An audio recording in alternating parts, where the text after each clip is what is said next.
Hello mga kabayan, magandang araw! For today's vlog, samahan nyo kaming ihatid ang aming anak dito sa daycare. Ngayon ang kanyang unang araw dito, pero makikita nyo naman na sobrang excited niya. Kagabi pa lang ay nag-prepare na ako ng kanyang susuotin at iba pang mga extra clothes na nasa loob ng bag niya. At dahil sobrang lamig na dito sa New Zealand, dahil next month ay winter na, madalas ay isang beses ko na lang siya pinapaliguan. At sa mga sumunod na araw ay tamang linis na lang. Dahil dito nga ay normal lang yung hindi mo magpapaligo ng buhok mo araw-araw. At nakasanayan ko na nga na tuwing gabi ang ligo namin dito. Kaya naman pagising sa umaga, tamang toothbrush, hilamos, at linis ay good to go ka na. Gustong-gusto nga nitong anak ko na siya na lang ang mag-toothbrush sa sarili niya, kaya naman hinahayaan ko muna siyang gawin ang trip niya at papasadahan ko na lang ulit pagkatapos niya. You're my sweetest addiction, you're my strongest inspiration,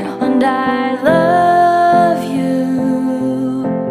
It's true, there's no mountain I could not climb as long as you are mine, and I thank you for being you.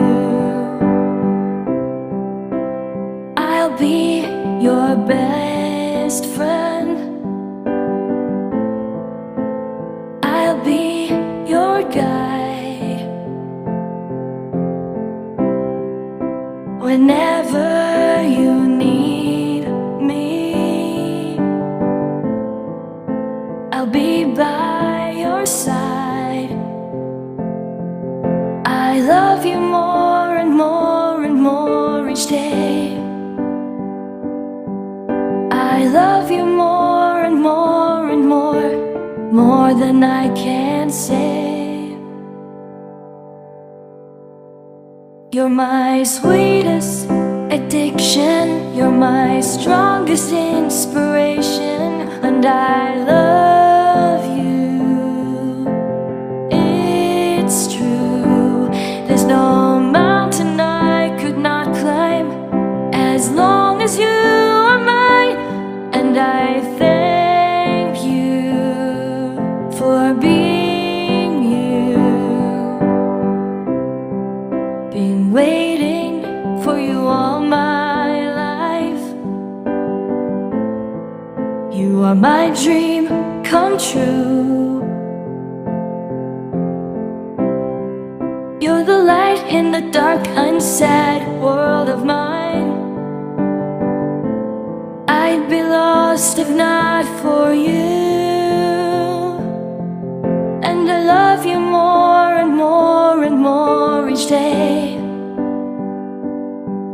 I love you more and more and more. At mga kabayan, pagkatapos nga ng mahabang commercial sa pagpapalinis at pagbibihis sa aking anak, iniready ko na ang kanyang lunchbox. Sa daycare, meron nga pala silang tinatawag na morning tea at afternoon tea, kung saan ang bawat bata ay sabay-sabay kumakain. Naglagay ako ng paborito niyang yogurt, ng orange, apple at pancake. Dito nga pala ay bawal mong lagyan ng kahit na anong klaseng nuts ang lunchbox ng anak mo dahil baka ma-share sa ibang bata na may allergies. Daycare nga pala kung saan siya naka-enroll, siguro 10 to 15 minutes lang ang layo mula sa bahay. At walking distance lang din siya sa play center kung saan lagi ko siyang dinadala. Tuwing Monday, Tuesday, and Friday nga pala ang schedule niya dito sa daycare. At 6 hours nga namin siyang iiwan dito. Yung 3 araw niya nga dito sa daycare of first 20 hours ay libre dahil ito ay government subsidized na kung saan ay wala kaming babayaran, or in short, ito ay libre. Until 2:30 nga pala siya dito sa daycare. After 6 hours, bago pa namin siya sunduin. Hindi nga muna kami uuwi dahil magja-jogging muna kami dito sa town. At kaya naman nagdala ko ng extra leggings pamalit. Dahil na rin merong tinatapos na Strava ang asawa ko, pagpasyahan namin na maglakad o mag-jogging dito sa town.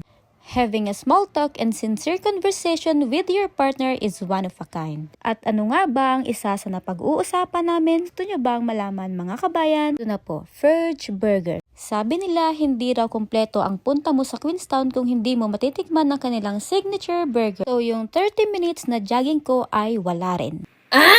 At syempre, binilhan na rin namin ng aming anak. Pagdating nga namin sa loob ng sasakyan ay nilantakan na nga namin agad dahil ilang araw na nga siyang nagki-crave dito. Kaya naman, pagbigyan ng hilig ng tanggalang ligalig.